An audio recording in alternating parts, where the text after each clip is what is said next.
അങ്ങനെ ദേ നമ്മുടെ ഇന്നത്തെ വ്ളോഗ് സ്റ്റാർട്ട് ചെയ്താലോ. അപ്പോൾ നമ്മുടെ ഇന്നത്തെ വ്ളോഗ് എന്ന് പറഞ്ഞു കഴിഞ്ഞാൽ നമ്മുടെ തൊട്ടടുത്തുള്ള ഒരു അടിപൊളി സംഭവം കാണാൻ നമ്മൾ പോയിട്ടുണ്ടായിരുന്നില്ല.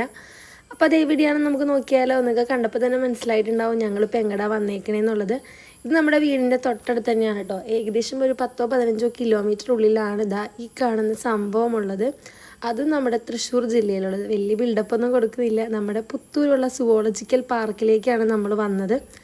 അങ്ങനെ നമ്മൾ വണ്ടി പാർക്ക് ചെയ്യാൻ വേണ്ടി പോവാണ്. സോ നമുക്ക് വ്ളോഗിൽ സ്റ്റാർട്ട് ചെയ്താലോ.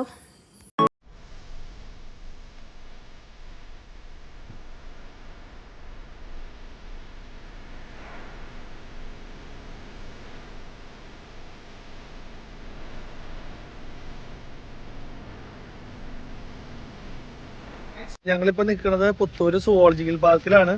ഇവിടെ കാറ് പാർക്ക് ചെയ്യണമെങ്കിൽ 100 രൂപയാണ് ഇവിടെ പാർക്കിംഗ് ഫീ വരുന്നത്. ഭയങ്കര റേറ്റ് ആട്ടോ. ഇനി ഉള്ളിൽ കയറിയിട്ട് അവിടെ എന്തെങ്കിലും മൃഗങ്ങൾ ഉണ്ടോ, എന്താണ് അവസ്ഥ എന്നൊക്കെ നമുക്ക് നോക്കാം. അങ്ങനെ നമ്മൾ വണ്ടിയൊക്കെ പാർക്ക് ചെയ്ത് 100 രൂപയാണ് പാർക്കിംഗ് ചാർജ് ഉള്ളത്. അത്യാവശ്യം സ്പേസ് ഒക്കെ ഉണ്ട്. അങ്ങനെ നമ്മൾ ഉള്ളിലേക്ക് കയറി കഴിയുമ്പോൾ നമുക്ക് ഗൂഗിൾ പേ വഴി ആയതുകൊണ്ട് നമ്മൾ ഇവിടുന്ന് സ്കാൻ ചെയ്ത് ടിക്കറ്റ് എടുക്കുകയാണ്. ആദ്യം നമുക്ക് ഇവിടെ സുവോളജിക്കൽ പാർക്കിലെ എൻട്രി ഫീസ് എന്ന് പറയുന്നത് 100 രൂപയായിരുന്നു. ഇപ്പം 70 രൂപയാണ് കേട്ടോ ചാർജ് വരുന്നത്. Hello guys, welcome back to my YouTube channel. നമ്മുടെ ചാനലിലെ ഇന്നത്തെ വ്ളോഗിലേക്ക് എല്ലാവർക്കും സ്വാഗതം. ഇന്നത്തെ വ്ളോഗ് എന്ന് പറഞ്ഞാൽ നമ്മുടെ നാട്ടിൽ വന്നത് ആ പുത്തൂര് സുവോളജിക്കൽ പാർക്കിലേക്കാണ് നമ്മൾ വന്നേക്കണത് കേട്ടോ. ശരിക്കും ഇവിടെ ഉള്ളതിൽ ലാസ്റ്റ് വന്ന് നമ്മളാന്ന് തന്നെ പറയാം. ഇത്ര നാളായിട്ട് തുടങ്ങിയിട്ട് ജനുവരി 1-ാം തീയതി സ്റ്റാർട്ട് ചെയ്തതാണെങ്കിലും നമ്മൾ വന്നത് ഇന്നാണ് കേട്ടോ. അപ്പൊ നമ്മളിവിടെ പാർക്ക് ചെയ്യാനായിട്ട് 100 രൂപയാണ് ചാർജ് വരുന്നത്. പിന്നെ അതുപോലെ തന്നെ നമ്മുടെ സുവോളജിക്കൽ പാർക്കിന്റെ ഉള്ളിലേക്ക് എൻട്രി ഫീസ് എന്ന് പറയുന്നത് 70 രൂപയാണ് ഒരാൾക്ക്. 60 വയസ്സിന് മുകളിലുള്ളവർക്കാണെങ്കിൽ ഫീസ് ഇല്ല, അല്ലാത്തവർക്കാണെങ്കിൽ 70 രൂപയാണ്. കുട്ടികൾക്കും ചാർജ് ഇല്ല. പിന്നെ നമ്മളിതിൽ ട്രാവൽ ചെയ്യണമെങ്കിൽ നമുക്ക് ബസ് ഉണ്ട്. ആ ബസ്സിന്റെ ചാർജ് എന്ന് പറയുന്നത് 100 രൂപയാണ്. അപ്പൊ നമ്മൾ 100 രൂപ കൊടുത്താണ് കേട്ടോ ടിക്കറ്റ് എടുത്തിരിക്കുന്നത്. അപ്പൊ നമുക്ക് ഉള്ളിലേക്ക് പോയിട്ട് എന്തൊക്കെയുണ്ടല്ലോ ഡീറ്റെയിൽ ആയിട്ടുള്ള ഒരു വ്ളോഗായി. അങ്ങനെ നമ്മളിതാ ലഞ്ചൊന്നും കഴിച്ചിട്ടുണ്ടായിരുന്നില്ല. അപ്പം ഞങ്ങൾ വിചാരിച്ചു അവിടെ റെസ്റ്റോറൻറ്റിൽ കയറി ഫുഡ് കഴിക്കാന്നുള്ളത്. നമ്മൾ ആദ്യം ബിരിയാണി ആയിരുന്നു ഓർഡർ ചെയ്തിട്ടുണ്ടായിരുന്നു. പക്ഷേ ബിരിയാണിയൊക്കെ തീർന്നു പോയിട്ടുണ്ടായിരുന്നു. നമ്മളൊരു ഈവനിങ് ടൈം എത്തിയതുകൊണ്ട് തന്നെ തീർന്നിട്ടുണ്ടായിരുന്നു. പിന്നെ ഫുഡിൻ്റെ ചാർജൊക്കെ നോർമലാണ് കേട്ടോ. ഓവർ ചാർജ് ഒന്നും കൊടുത്തിട്ടില്ല. ഇനിയിപ്പോൾ കുറച്ച് നാൾ കഴിയുമ്പോൾ തിരക്ക് കാര്യങ്ങൾ വരുമ്പോൾ ചാർജ് കൂടാൻ ചാൻസ് ഉണ്ട്. വൈകുന്നേരം നമ്മൾ ഫുഡൊക്കെ ഓർഡർ ചെയ്ത് നമ്മൾ പൊറോട്ടയും ഒക്കെയാണ് ഓർഡർ ചെയ്തിട്ടുണ്ടായിരുന്നത്. അങ്ങനെ നമ്മൾ സുവോളജിക്കൽ പാർക്കിൻ്റെ ഉള്ളിൽ കയറുമ്പോൾ തന്നെ അതാ ഒരു ക്യാൻറ്റീൻ ഉണ്ട് നമുക്ക് ഫുഡ് കഴിക്കാൻ വേണ്ടിയിട്ട്. അങ്ങനെ നമ്മൾ ഫുഡൊക്കെ ഓർഡർ ചെയ്ത് അപ്പോൾ ഫുഡ് കഴിച്ചിട്ടാണ് നമ്മൾ ഉള്ളിലേക്ക് പോകുന്നത്.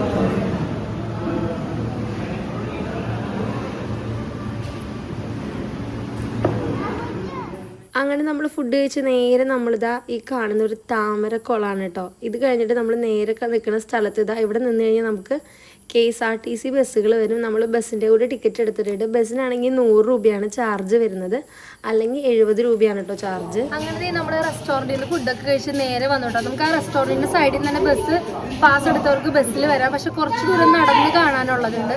അപ്പം നമ്മൾ ബസ് കുറച്ച് അവിടെ ചെന്നിട്ടാണ് കയറുന്നത്. അപ്പം നമ്മൾ ആദ്യം കാണുന്നത് ചീങ്കണ്ണിനെയും മുതലേനെയാണ് കേട്ടോ.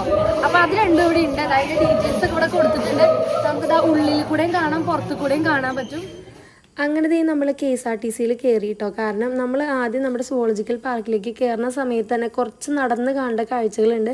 പക്ഷെ നമ്മൾ കുറച്ച് ലേറ്റ് ആയതുകൊണ്ട് തന്നെ മൃഗങ്ങളെല്ലാം അതിൻ്റെ കൂട്ടിലേക്ക് കയറാൻ ചാൻസ് ഉണ്ട്. അതുകൊണ്ട് തന്നെ നമ്മൾ പെട്ടെന്ന് ബസ്സിൽ കയറി മുകളിലേക്ക് പോകാനാണ് നോക്കിയത്. അപ്പോൾ നമ്മളിനി കാണാൻ പോകുന്നത് കടുവ, അതുപോലെ തന്നെ പുലി, അങ്ങനത്തെ ഐറ്റംസിനെയാണ് കേട്ടോ.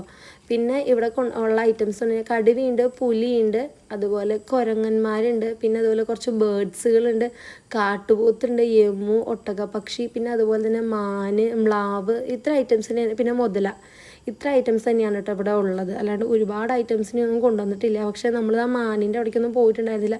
പിന്നെ ഇതിപ്പോൾ തുടങ്ങിയിട്ട് കുറച്ച് നാളായിട്ടുള്ളെങ്കിലും ഇവിടുത്തെ സ്റ്റാഫിന് തന്നെ ഒരു കൺഫ്യൂഷനാണ്.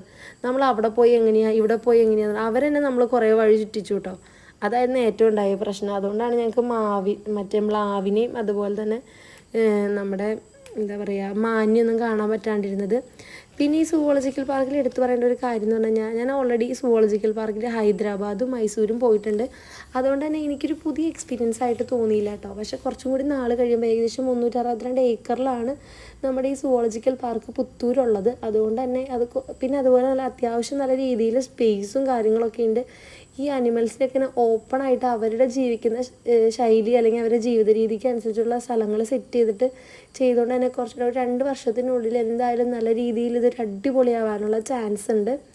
പിന്നെ ഞാൻ ആ സുവോളജിക്കൽ പാർക്കിൽ പോയിട്ട് വരുന്നതുകൊണ്ട് കമ്പയർ ചെയ്ത് നോക്കുമ്പോൾ ഇവിടെ കുറവാണ് എന്നാണ് നമുക്ക് തോന്നുന്നത്. പക്ഷേ ആ ഒരു ലെവലിലേക്ക് എന്തായാലും ഇത് എത്തുമ്പോൾ അടിപൊളിയായിരിക്കും, അതിനേക്കാളും അടിപൊളി ആവാനുള്ള ചാൻസ് ഉണ്ട്. പക്ഷെ ഇപ്പോൾ എല്ലാ സാധനങ്ങളൊന്നും അല്ലെങ്കിൽ എല്ലാ ഐറ്റംസിനെയൊന്നും ഇവിടേക്ക് കൊണ്ടുവന്നിട്ടില്ല, അതുകൊണ്ട് തന്നെ അതിൻ്റേതായ പ്രശ്നങ്ങളുണ്ട്. പിന്നെ നല്ല രസമുള്ള ഹട്ടുകൾ പോലെ സംഭവങ്ങളൊക്കെ ചെയ്തിട്ടുണ്ട്. പിന്നെ ഞാൻ കണ്ടൊരു ഫോൾട്ട് എന്താണെന്ന് വെച്ചാൽ KSRTCയിൽ നമ്മൾ കയറുമ്പോൾ നമ്മൾ ഓൾറെഡി 100 രൂപ കൊടുത്ത് ടിക്കറ്റ് എടുത്താലും ഉള്ളിൽ കയറുന്ന സമയത്ത് നമ്മൾ KSRTCയിലേക്ക് കയറുമ്പോൾ അവർ നമ്മുടെ ടിക്കറ്റ് ഒന്നും നോക്കില്ല. നമുക്കിപ്പോൾ 70 രൂപയുടെ ടിക്കറ്റ് എടുത്തിട്ട് ഉള്ളിൽ KSRTCയിൽ കയറിയാലും ഒരിക്കലും അവർക്ക് മനസ്സിലാവില്ല. അപ്പോൾ അതുകൊണ്ട് തന്നെ നമ്മൾ ടിക്കറ്റ് എടുത്തില്ലെങ്കിൽ നമുക്ക് കയറാനായിട്ട് പറ്റും. ഞങ്ങൾ ചെന്ന സമയത്ത് അങ്ങനെ ഒരു ചെക്കിംഗ് ഒന്നും ഉണ്ടായിരുന്നില്ല, ചിലപ്പോൾ ഉണ്ടാവുമായിരിക്കും, പക്ഷേ ഞങ്ങൾ പോയപ്പോൾ ഞങ്ങൾക്ക് ആ ചെക്കിംഗ് ഒന്നും തോന്നിയില്ല. പിന്നെ ഞാൻ കണ്ടൊരു മറ്റൊരു മിസ്റ്റേക്ക് എന്ന് പറഞ്ഞു കഴിഞ്ഞാൽ നമ്മളിവിടെ ഓൾറെഡി 100 രൂപ കൊടുത്ത് ടിക്കറ്റ് എടുത്തു, എൻട്രി ഫീസ് ചെയ്തു, അതുപോലെ തന്നെ നമ്മുടെ പാർക്കിംഗ് ചാർജൊക്കെ കൊടുത്തിട്ട് ഉള്ളിൽ കയറി കഴിയുമ്പോൾ പിന്നെ നമുക്ക് ടോയ്ലറ്റ് ഫെസിലിറ്റി എന്ന് പറഞ്ഞാൽ ഓരോ ടോയ്ലറ്റിലും നമ്മൾ കയറണമെങ്കിൽ 5 രൂപ വെച്ച് കൊടുക്കണം. അത് കുറച്ചൊരു ഓവർ ചാർജായിട്ട് എനിക്ക് തോന്നിയത്, കാരണം അതെല്ലാം ഇൻക്ലൂഡ് ചെയ്തിട്ടാണല്ലോ ടിക്കറ്റ് ഉണ്ടാവുക. ബൈ ദ വേ എനിക്കൊരു മിസ്റ്റേക്കായിട്ട് തോന്നി, ചിലപ്പോൾ നിങ്ങൾക്കൊക്കെ അത് തോന്നില്ലായിരിക്കും. ബൈ ദ വേ നമുക്കിനി ബാക്കിയുള്ള കാഴ്ചകൾ ഓരോന്നായിട്ട് കണ്ടാലോ. അങ്ങനെ നമ്മൾ സുവോളജിക്കൽ പാർക്കിന്റെ ഉള്ളിൽ കയറി ടൈഗറിനെ അങ്ങനത്തെ സംഭവങ്ങളൊക്കെ കണ്ടു. അത് കഴിഞ്ഞിട്ട് പിന്നെ നമ്മൾ കണ്ടത് യമു ആണ്, ഇനി ഒട്ടക പക്ഷി. പക്ഷെ നമ്മൾ എപ്പോഴും ബസ് എടുക്കുമ്പോൾ ബസ് എടുക്കണേക്കാളും കൂടുതൽ നടക്കാൻ ക്ഷീണമുള്ളതുകൊണ്ടാണ് നമ്മൾ ബസ് എടുക്കുക. പക്ഷെ ബസ് എടുക്കേണ്ട ആവശ്യമില്ല കേട്ടോ, കാരണം ഇതിൻ്റെ ഉള്ളിലേക്കൊക്കെ നടന്നെത്താൻ തന്നെ ബസ് കൊണ്ട് നമുക്കൊരു കാര്യമില്ല, വെറുതെ ബസ് എടുക്കാന്ന് മാത്രമേ ഉള്ളൂ. ഉള്ളിൽ നടക്കേണ്ട സ്ഥലമാണ് കുറേ ഉള്ളത്. അപ്പം ശരിക്കും നമുക്ക് ബസ്സിൻ്റെ ആ ടിക്കറ്റ് എടുക്കേണ്ട ആവശ്യമില്ല. എന്നാലും നമുക്ക് ടയേർഡ് ആവുന്നതുകൊണ്ട് മാത്രമാണ് ഞങ്ങൾ എടുത്തിട്ടുണ്ടായിരുന്നത്. പക്ഷെ അത് ഞങ്ങൾക്ക് ശരിക്കും ഇപ്പോൾ വെറുതെ ആയി തോന്നുന്നുണ്ട്, കാരണം ഞങ്ങൾ കൂടുതലും നടന്നിട്ടാണ് കാണുന്നത്. കുറേ ഒന്നും വന്നിട്ടില്ല, പക്ഷെ നല്ല നല്ല രസമുണ്ട് ഇങ്ങനെ ഓരോന്ന് ചെയ്തിരിക്കണത്. മൃഗങ്ങളൊന്നും വന്നിട്ടില്ലെങ്കിലും ഇങ്ങനത്തെ ഓരോ സെറ്റപ്പുകൾ അടിപൊളിയായിട്ടുണ്ട്. കുറച്ച് നടന്ന് നമ്മൾ ക്ഷീണിച്ച് ഓരോ സ്ഥലങ്ങളിൽ ചെല്ലുമ്പോൾ നമുക്ക് ചെറുതായിട്ട് വെള്ളമോ കാര്യങ്ങളൊക്കെ കുടിക്കാൻ വേണ്ടി കുഞ്ഞു കുഞ്ഞു കഫേ പോലെയുണ്ട്.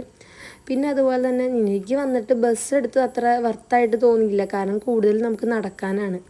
ബസ് നമ്മൾ എടുക്കുന്നത് വെറും വേസ്റ്റായിട്ടാണ് എനിക്ക് തോന്നിയത്, കാരണം നമുക്ക് നടന്നാണ് കാണാമല്ലോ, അപ്പോൾ ബസ്സിൻ്റെ ആവശ്യകത തന്നെ വരുന്നില്ല. അങ്ങനെ പിന്നെ നമ്മൾ തിരിച്ചതാ മേളിൽ നിന്ന് താഴേക്ക് എത്തിക്കഴിഞ്ഞപ്പോൾ താഴെയുള്ള ബേർഡ്സിന് അതുപോലെ തന്നെ സംഭവങ്ങളൊക്കെ കണ്ടു, മയിൽ അങ്ങനത്തെ കുറേ ഐറ്റംസൊക്കെ ഉണ്ടായിരുന്നു. പിന്നെ ഞാൻ കണ്ടൊരു കന്യാസ്ത്രീ പക്ഷി എന്ന് പറഞ്ഞൊരു പക്ഷി ഉണ്ട് കേട്ടോ. ഞാൻ ആദ്യമായിട്ടാണ് ഇങ്ങനൊരു പക്ഷീനെ കണ്ടിട്ടെങ്കിൽ ഈ പേരൊന്ന് ശ്രദ്ധിക്കുന്നത്. അതിന് ഞാൻ കാണിച്ചു തരാം കേട്ടോ. ആദ്യം തന്നെ നമ്മൾ മയിലിനെയാണ് കണ്ടിട്ടുണ്ടായിരുന്നത്. പിന്നെ അത്യാവശ്യം നല്ല തിരക്കും കാര്യങ്ങളൊക്കെ ഉണ്ടായിരുന്നു. പിന്നെ നിങ്ങൾ ശ്രദ്ധിക്കേണ്ട ഒരു കാര്യം, വൈകുന്നേരം 5 മണിക്കുള്ളിൽ തന്നെ നിങ്ങൾ എത്തണം. ഇതാണ് ഞാൻ പറഞ്ഞ കന്യാസ്ത്രീ കൊക്ക്. ഏകദേശം അതിൻ്റെ ആ ഒരു ഡ്രസ്സിങ് കാര്യങ്ങൾ കണ്ടിട്ടായിരിക്കും അങ്ങനെ ഒരു പേരുണ്ടായിട്ടുണ്ടാവുക. അങ്ങനെ അപ്പോൾ നിങ്ങൾ വരുമ്പോൾ ശ്രദ്ധിക്കേണ്ടത് 9 മണിക്ക് സ്റ്റാർട്ട് ചെയ്ത് 5 മണിക്കാണ് തീരുക. ഒരു 3 മണിക്കെങ്കിലും നിങ്ങൾ എത്താൻ ശ്രദ്ധിക്കണം, കാരണം ബസ്സുകൾ ഒരു 4:30-5 മണിയാകുമ്പോൾ തന്നെ സ്റ്റോപ്പ് ചെയ്യും. പിന്നെ ഒരു 5 മണിക്ക് ശേഷം മൃഗങ്ങളെല്ലാം കൂട്ടി കയറാനുള്ള ചാൻസ് ഉണ്ട്. ഇതൊക്കെയായിരുന്നു നമ്മുടെ പുത്തൂർ സുവോളജിക്കൽ പാർക്കിലെ വിശേഷങ്ങൾ. സോ നമ്മുടെ വീഡിയോ ഇഷ്ടപ്പെട്ട എല്ലാവരും സപ്പോർട്ട് ചെയ്യുക. മറ്റൊരു അടിപൊളി വ്ളോഗായിട്ട് വീണ്ടും വരാം.